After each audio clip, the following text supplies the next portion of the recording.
সামনেই পঞ্চায়েত নির্বাচন, হাতে আর মাত্র কয়েকটা দিন। আগামী 8ই আগস্ট রাজ্যে ত্রিস্তর পঞ্চায়েত নির্বাচন।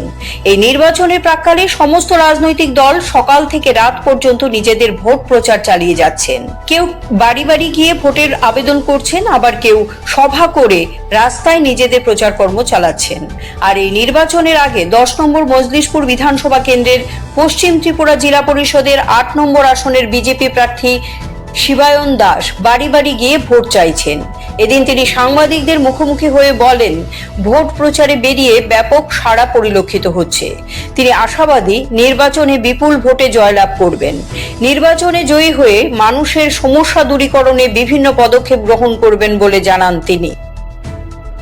মানুষের কাছে যাচ্ছি, আমরা প্রত্যেকটা বাড়িতে যাওয়ার চেষ্টা করছি, ভালোই সাড়া পাচ্ছি। মানুষ উন্নয়নের পক্ষে, মানুষ ভারতীয় জনতা পার্টির পক্ষে, মানুষ মোদিজির পক্ষে, আর মানুষ এলাকার জনপ্রিয় বিধায়ক সুশান্ত চৌধুরী মহোদয়ের পক্ষে, ভারতীয় জনতা পার্টির পদ্মফুল চিহ্নেই মানুষ আগামী দিন তাদের যে গণতান্ত্রিক অধিকারটা সেটা প্রয়োগ করবে। কি কি নিয়ে যাচ্ছেন মানুষের কাছে আপনারা?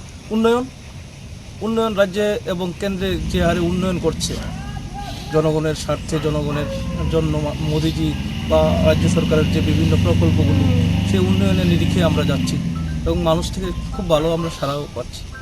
জয়ী হয়ে মানে কি করার ইচ্ছা প্রথমে? আপনি জয়ী হয়ে এলাকার উন্নয়নের আরও যাতে কীভাবে দ্রুত সময়ে উন্নয়ন করা যায় সেই বিষয়ে লক্ষ্য রাখবো।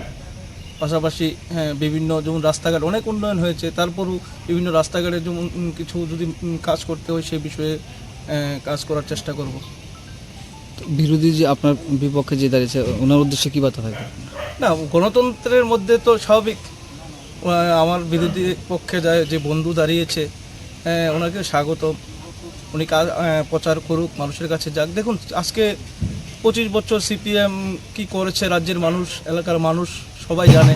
25টা বছর তারা কিভাবে পঞ্চায়েতের মধ্যে পঞ্চায়েত রাজ কীভাবে চালিয়েছিল, কিভাবে তাদের সময় দুর্নীতি অপসংস্কৃতির একটা ছিল, যেটা এখন আর নেই। CRI TV, channel for news and entertainment.